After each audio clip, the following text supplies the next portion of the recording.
क्या तुम जानते हो वो कौन सी फौज थी जिसने सिर्फ 4000 मुजाहिदीन के साथ पूरी रोमी हुकूमत को हिला दिया? जब सूरज अरब की रेत को आग बना देता था तब वो लोग निकले थे। न सोने की ढालें थीं, न बड़ी सेना, बस एक नाम, अल्लाह। सन 639 ईस्वी खलीफा उमर फारूक रजी अल्लाहु अन्हु ने कहा, अम्र, अब मिस्र की तरफ बढ़ो, जुल्म नहीं, इंसाफ के लिए। और फिर शुरू हुई वो जंग जिसने मिस्र की रेत को गवाह बना दिया। ईमान, हिम्मत और तौहीद की कहानी का ये है बैटल ऑफ इजिप्ट, जहां तलवारों से नहीं यकीन से फतह हुई। बैटल ऑफ जेरूसलम के बाद जब बैतुल मक़दिस में अमन कायम हो गया, खलीफा ए मुस्लिमीन हजरत उमर फरूका रजी अल्लाहु अन्हु ने अपनी निगाहें पश्चिम की तरफ डाली, जहां बिज़ैंटीन एम्पायर रोमी हुकूमत का बड़ा सूबा था, मिस्र। मिस्र सिर्फ जमीन नहीं था, वो था नील नदी की बरकत, इल्म का मरकज, सेंटर ऑफ नॉलेज, और रोमियों का आखिरी मजबूत किला। हजरत उमर रजी अल्लाहु अन्हु ने बुलाया, अम्र, तू वही है जिसने शातिर हुकूमतों को झुकाया। अब जाओ, मगर याद रखना, लड़ाई जुल्म के लिए नहीं, इंसाफ के लिए होगी।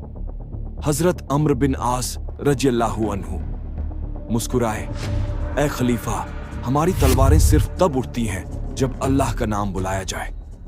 फिर मदीना से एक छोटी सी फौज निकली, सिर्फ 4000 मुजाहिदीन, जो दिलों में ईमान और आंखों में शहादत की चमक लिए रेगिस्तान पार करने लगे। कई दिन तक वो नील की तरफ बढ़ते रहे, ना पानी, ना खाना, सिर्फ तिलिस्मी खामोशी और तपता सूरज। एक जवान बोला, या अमीर, हम इतनी कम तादाद में इतनी बड़ी रियासत से कैसे लड़ेंगे? अम्र बिन आस रजी अल्लाहु अन्हु ने कहा, हम संख्या से नहीं, यकीन से जीतते हैं। रोमियों की फौजें सोने की ढालें पहनती हैं, हमारे सीने ईमान की ढाल है। पहली जंग थी अल फरमा, सीमा पर एक रोमी किला। रोमी फौज ने मजबूत दीवारों के पीछे से तीरों की बारिश कर दी। कई मुसलमान जख्मी हुए, मगर किसी ने कदम पीछे नहीं खींचा। एक रात अम्र बिन आस रजी अल्लाहु अन्हु ने फौज से कहा, कल का सूरज मिस्र की तरफ नया रास्ता खोलेगा। अगर आज हम टूट गए तो कल उम्मत का हौसला टूट जाएगा। सुबह जब फज्र का अज़ान की गूंज उठी, मुजाहिदीन दीवारों की तरफ लपके। कई ने अपने जिस्म सीढ़ियां बना दी ताकि बाकी साथी ऊपर चढ़ सकें। 3 दिन 3 रात की लड़ाई के बाद आखिरकार अल फरमा इस्लामी फौज के कब्जे में आ गया। अगला पड़ाव था बेलबैस। यहाँ बिज़ांटाइन गवर्नर के साथ एक रानी आर्टेमिस भी मौजूद थी, जो अपने सिपाहियों को जोश दिला रही थी। अम्र बिन आस रजी अल्लाहु अन्हु ने पहले सुलह की पेशकश की। हम नहीं चाहते कि बेगुनाहों का खून बहे। अमन स्वीकार करो, जजिया दो और अपने मजहब पर रहो।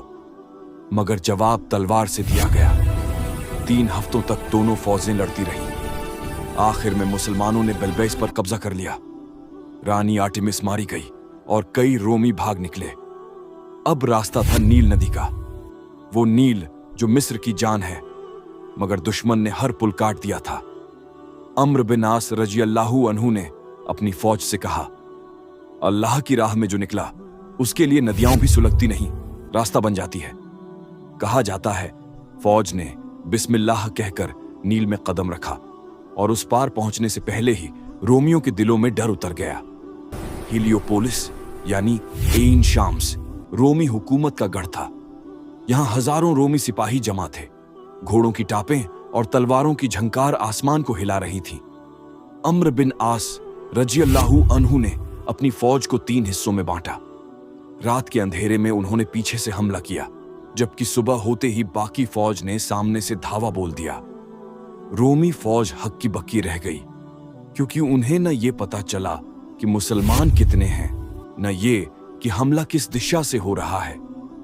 कुछ ही घंटों में हिलियोपोलिस ढह गया।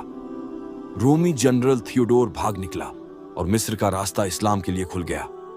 मिस्र की राजधानी बेबीलोन काहिरा के पास में बिज़ैंटीन एम्पायर की सबसे मजबूत किला था। चारों तरफ ऊंची दीवारें, नील नदी का किनारा और अंदर हजारों सिपाही। मगर अम्र बिन आस रजी अल्लाहु अन्हु रुके नहीं। उन्होंने मदीना को खत लिखा, या उमर, हम नील के किनारे हैं, दुश्मन मजबूत है, मगर ईमान उससे भी ज्यादा मजबूत। हजरत उमर रजी अल्लाहु अन्हु ने जवाब में लिखा, अम्र, अगर यकीन तेरे साथ है तो कोई किला तेरे लिए ऊंचा नहीं।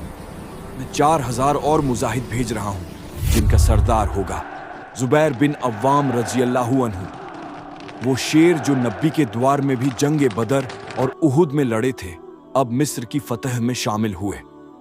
रात का वक्त था, किला नील के पानी में झलक रहा था। जुबैर रजी अल्लाहु अन्हु ने आसमान की तरफ देखा। ऐ अल्लाह, आज तेरी राह में यह जान तेरी अमानत। उन्होंने दीवार पर रस्सी फेंकी और अपने हाथों से ऊपर चढ़ गए। जब पहरेदारों ने देखा तो तलवारों की गूंज से पूरी रात गूंज उठी।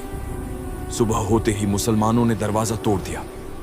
किला फतह हुआ और बेबीलोन इस्लामी झंडे तले आ गया। जब रोमी गवर्नर साइरस अल मुकौकिस को यकीन हो गया कि मुसलमान अब मिस्र छोड़ने वाले नहीं, तो उसने अम्र बिन आस रजी अल्लाहु अन्हु से मुलाकात की। अम्र रजी अल्लाहु अन्हु ने कहा, हम तुम्हारा मजहब नहीं छीनेंगे, बस जुल्म खत्म करेंगे, हर इंसान को उसके हक का हक देंगे। साइरस की आंखों में हैरत थी। कभी इतनी बड़ी फतह के बाद भी फौजें इतनी रहमदिल नहीं होती। उसने सुलह की, मिस्र इस्लामी हुकूमत में शामिल हुआ, लोगों को इबादत की आजादी मिली और जुल्म की हुकूमत खत्म हुई। मगर आखिरी जंग बाकी थी, अलेक्जेंड्रिया, इस्कंदारिया, जहां रोमियों की आखिरी फौज ठहरी थी। समंदर किनारे बसा ये शहर रोमी जहाजों और कलों से घिरा हुआ था। 3 महीने तक मुकाबला चलता रहा। आखिरकार जुबैर रजी अल्लाहु अन्हु की अगुवाई में मुसलमानों ने शहर पर कब्जा कर लिया। जब पहली बार अजन की आवाज अलेक्जेंड्रिया की हवाओं में गूंजी, लोगों ने आसमान की तरफ देखा जैसे सदियों की अंधेरी रातों के बाद सूरज उग आया हो। मिस्र की फतह के बाद अम्र बिन आस रजी अल्लाहु अन्हु ने राजधानी फुस्ताट बसाई, जो आज का ओल्ड कायरो है। वहीं उन्होंने मिस्र की पहली मस्जिद बनाई, मस्जिद अम्र इब्न अल आस, जो आज भी मिस्र की धरती पर इस्लामी इतिहास की गवाही देती है। नील के किनारे अब तौहीद की सदाएं थीं, गुलामी की जगह इंसाफ था और मजहबी जुल्म की जगह अमन था। जब मिस्र की फतह की खबर मदीना पहुंची तो हजरत उमर रजी अल्लाहु अन्हु ने अल्लाह का शुक्र अदा किया और लिखा, ऐ अम्र, तूने एक जमीन नहीं, एक कौम के दिलों को फतह किया है। याद रखना, फतह तलवार से नहीं, इंसाफ से कायम रहती है। नील की लहरों के साथ जब हवा चली तो उसमें अब तलवारों की आवाज नहीं, बल्कि अजन की पुकार थी। रेगिस्तान की रेत जो कभी सिर्फ हवाओं की शोर सुनती थी, अब उसमें ईमान की महक थी। मिस्र की फतह कोई साम्राज्य की जीत नहीं थी, बल्कि इंसाफ, रहमत और इल्म की जीत थी। वो दिन जब इस्लाम की रोशनी अफ्रीका की सरजमीन तक पहुंच गई। मिस्र की फतह ने इस्लामी दुनिया को एक नई दिशा दी। इस्लाम अब अरब, शाम और फारस से निकलकर अफ्रीका के दिल तक पहुंच गया। और यही थी वो रोशनी की जंग जिसने दुनिया को दिखाया कि जहां तौहीद का नूर पहुंचता है, वहां अंधेरा मिट जाता है।